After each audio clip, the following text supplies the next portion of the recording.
University of Cambridge. Now, I come from the Department of Archaeology and Human History, in which I've worked for now for the past 27 years.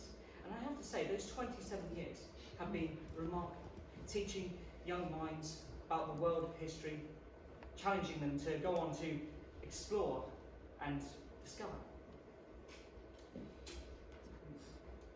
Now, before I begin, just a little bit about myself. I am married to my wife of 32 years, Melanie Davis, and I have two loving children, Amelia and Benjamin. Amelia, I am very proud to say, is currently following in my footsteps as a historian. She is currently writing a dissertation on the facts of the Bermuda Triangle, which is incredibly interesting, I'm sure you agree. And Benjamin, well, he's an estate agent. Now, as you can see,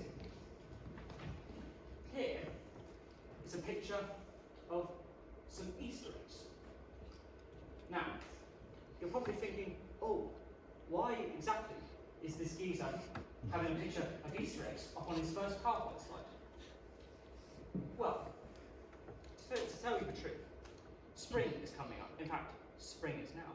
It is one of the most beautiful seasons, in my opinion. One to really get out and just enjoy yourselves and enjoy life. But anyway, enough of that. Today I'm here to talk to you about the history of the Easter Island. In my opinion, it is one of those areas of history that is often greatly overlooked. This is due to other areas of history which are somewhat greater to other people, such as the rise and fall of the Roman Empire, the 2 World Wars, the fall of Babylon. But no, this is, as I say, overlooked. As I said previously, I come from the University of Cambridge, currently rated at number 2, just behind Oxford, of course. But enough of that. Now, I also happen to have had the very great pleasure of exploring the Easter Island way back in 2018 and was amazed by my findings. Now, sit back and relax while I take you on a short yet pivotal journey filled with wonder, excitement and wonder.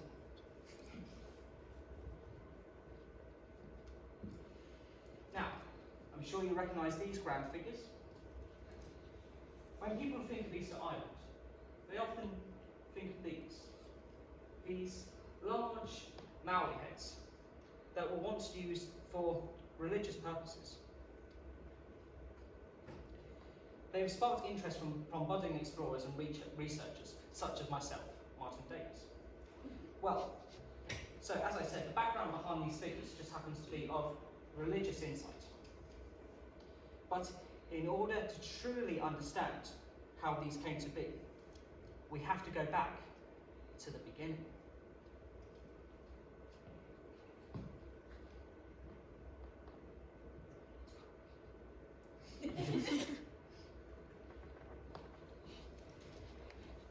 The island was first explored in 1722 by a Dutch explorer known as Jacob Roggeveen. And when he arrived purely by accident, as his original journey was set to take him to the Americas, which had been discovered well over a century and a half ago. But his ship lost course and eventually arrived on an island, specifically on Easter Sunday, which of course is why it is called Easter Island. When he arrived, he discovered a group of natives known as the Polynesians. Of course, they were dazed and confused to see a traveller arriving in a large wooden ship when, of course, the island being so remote, the idea of travel or transportation was virtually null and void for them. So he attempted to communicate with them, and which of course was a tad tricky due to the language barrier. However, he found that they were welcoming and joined in and allowed him to join in with some of their activities.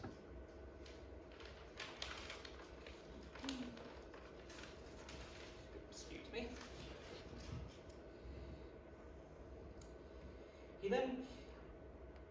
He then proceeded to follow them to their primary source of research of worship, which of course was the large Maui statues as seen before.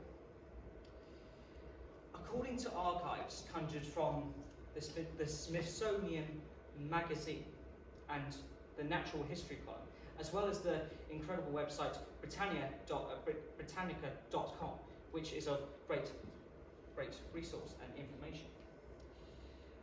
These heads would apparently bring good luck and prosperity to all those that would which would continue with them until any unpleasantness were to overwhelm the worshipper at hand. And of course, after learning of the great wonder of what Rockavine had found, other merchants and sailors couldn't wait to have their slice of the action either. One prime example being Captain James Cook.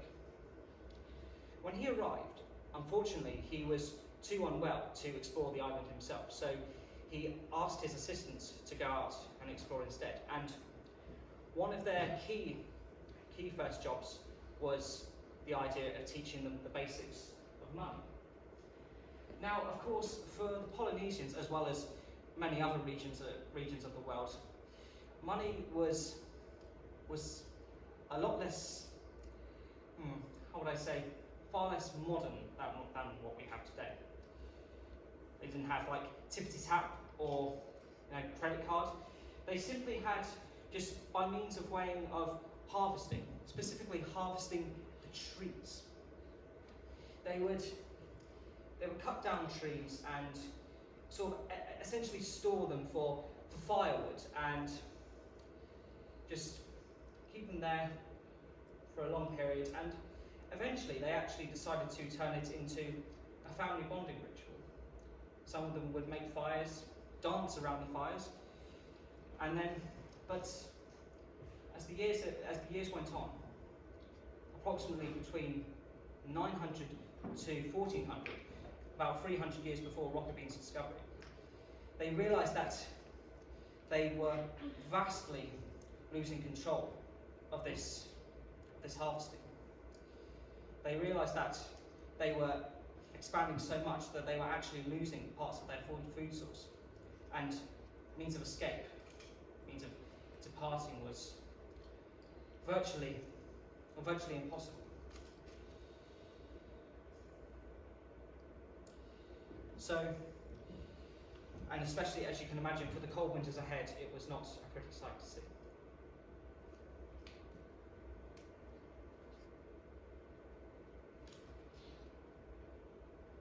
What did I discover? Well, when I went to the island, I was part of a group. I travelled to the island on the 28th of May 2018 and travelled with an expedition group from the Natural History Museum of New York City. The expedition started as a tour guide with Sarah Pickett leading the way and presenting reputable facts and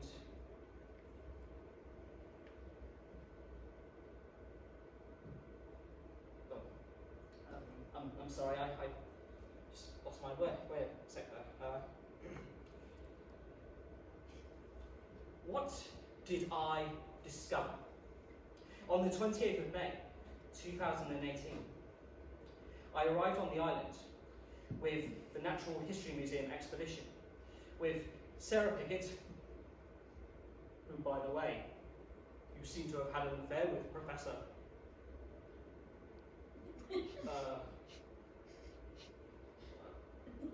I'm sorry, I don't know where that came from. Sorry. She led the expedition with reputable facts and interesting figures, such as the enormous geographical landmass of the island, which was approximately about 25,000 kilometres square feet, I think roughly around that. And so after the tour, we were allowed to go off on our own, make our merry way. So, of course, given free rein to go off, I went to explore the island. And I decided to go off and approach some of the Maui statues. And given the information I had heard about the Polynesians using them as their chief source of worship, I decided, you know what? I'm going to pray. And that is what I did. And now, I can assure you, I am not a religious man, but as I said before, this is one of these key elements of history that is overlooked. Well, I feel that it is one of those key elements of religion that is often overlooked.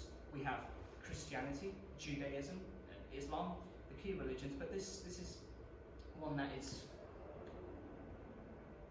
just terribly understated and just so.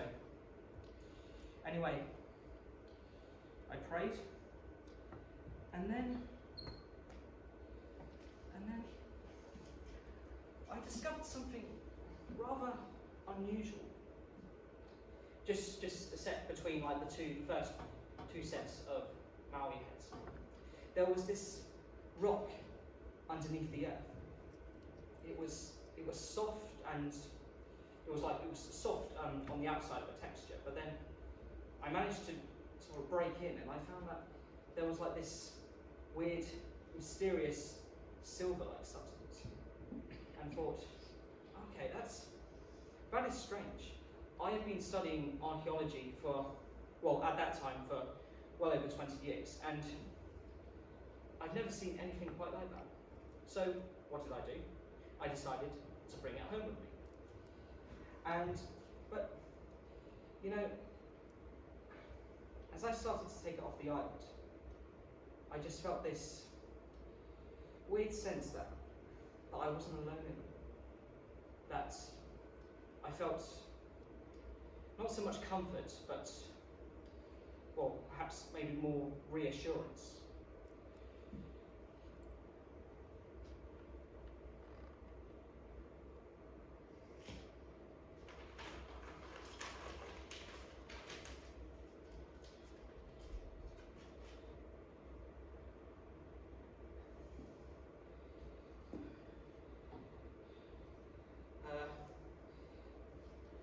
When people first think of Easter Island, they tend to think of the large Maui heads in which the Polynesians would use as their key source of religion and worship. And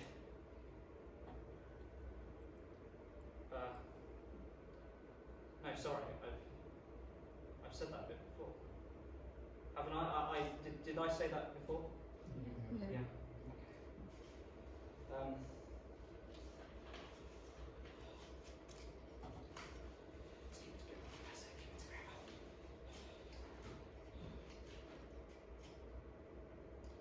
The island was first discovered by a Dutch explorer, Jacob Roggeveen. He arrived on Easter Sunday, 1722, and what did he discover? A group of people known as the Polynesians, who at first were somewhat dazed and confused at the idea of a traveller just arriving on their island, considering the fact that this island was completely isolated from the rest of the world. No other mode of transportation could have come before them until then. They were, of course, dazed and confused, but they were openly welcoming to him.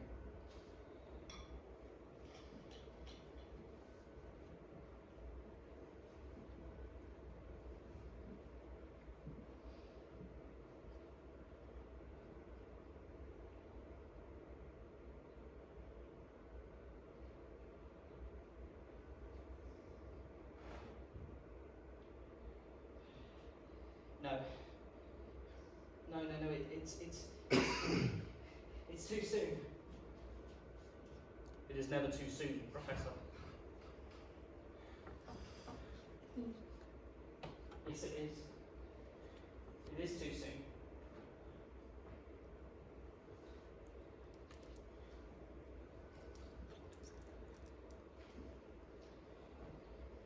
I think I should let you know that the reason why I decided to choose to study about the Easter Island and the Maui statues was that it's just one of those islands that is so isolated and alone. It's out of the way of everything. You have no worries, no sense of hardship, no dread, no fear, just pure relaxation.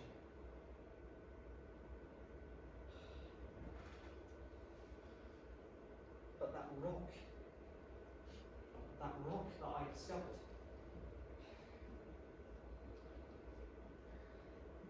I'm not entirely too sure. I just feel. Wait.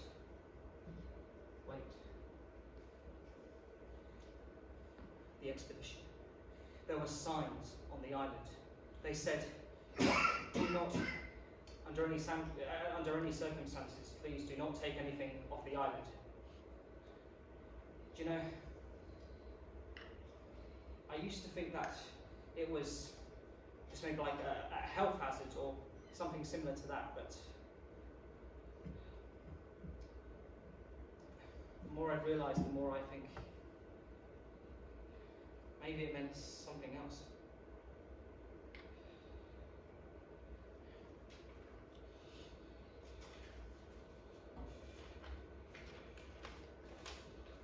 Sorry, how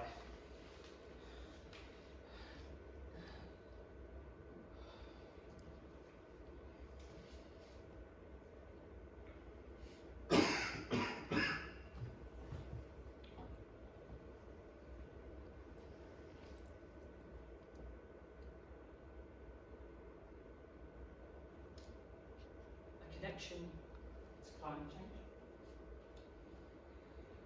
One of the key ideas behind the Easter Island was that between, as I mentioned before, between 900 and 1400, the Polynesians had created tree harvesting, but of course, what they didn't realise is that they were actually producing the very first form of climate change.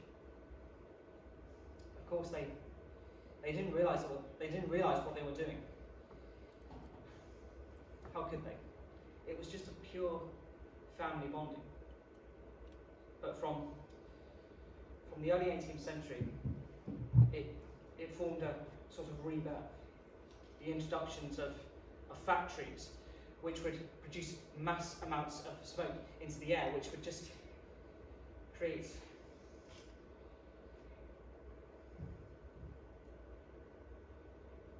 this, of course, would lead on into something new and rather formidable.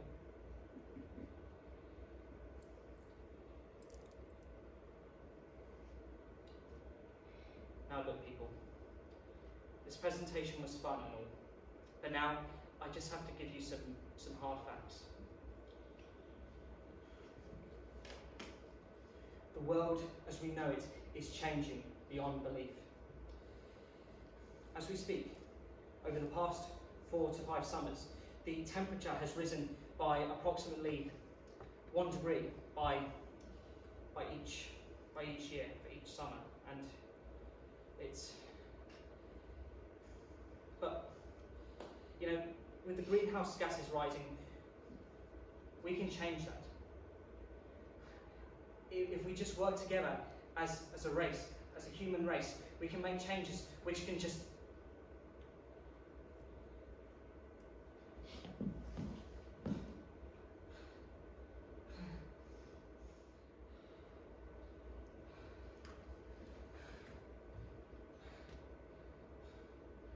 I'm a fraud. My apologies, audience, and all those watching at home. I am truly sorry for you all to have to experience this.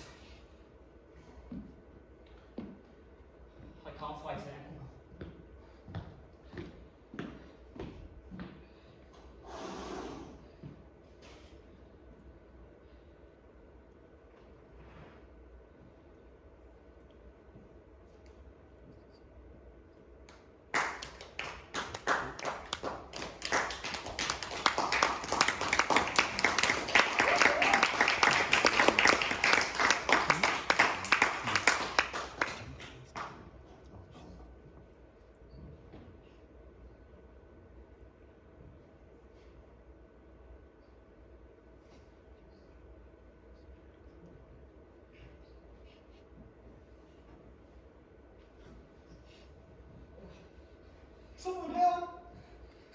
I can't do this anymore. Please don't make me do this.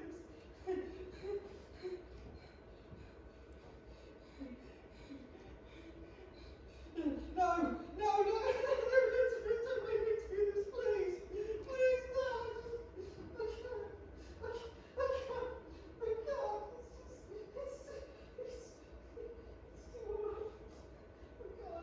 fraud. I just can't do this.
Hello, you puny mortals.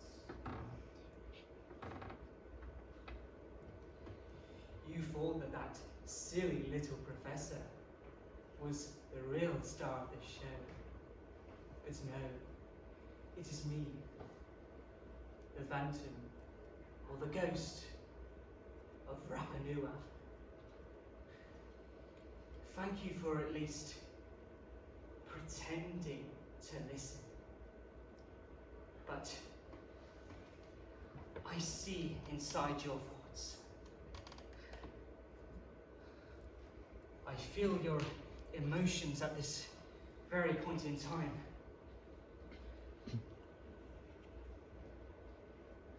How can you just sit there while our world just burns and crumbles in ways in which you couldn't possibly imagine?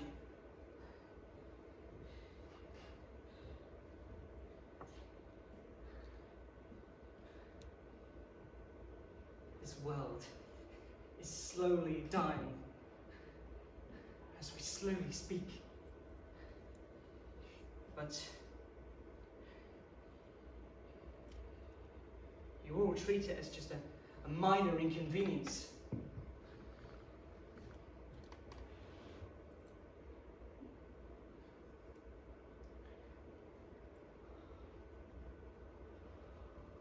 I don't know why I bother.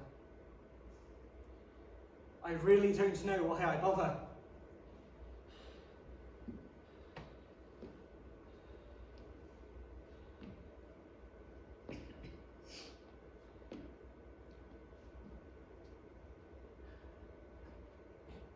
By 2100, scientists predict that potentially our world could be underwater. Do they mean it? I'm not entirely sure. My heart says no, but my mind says yes.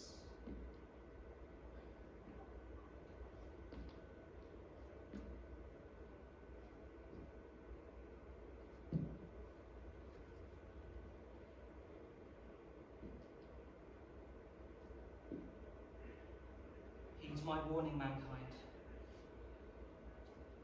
before it is too late.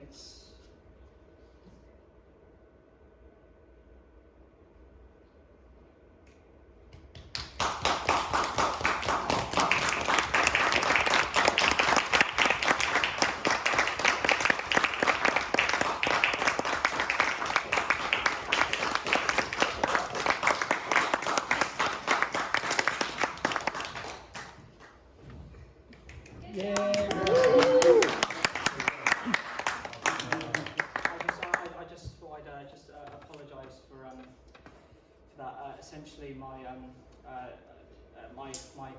iPad's crashed on Monday night, and it's kind of been causing some sort of like stress over me over the past few days. So I just I apologise for that.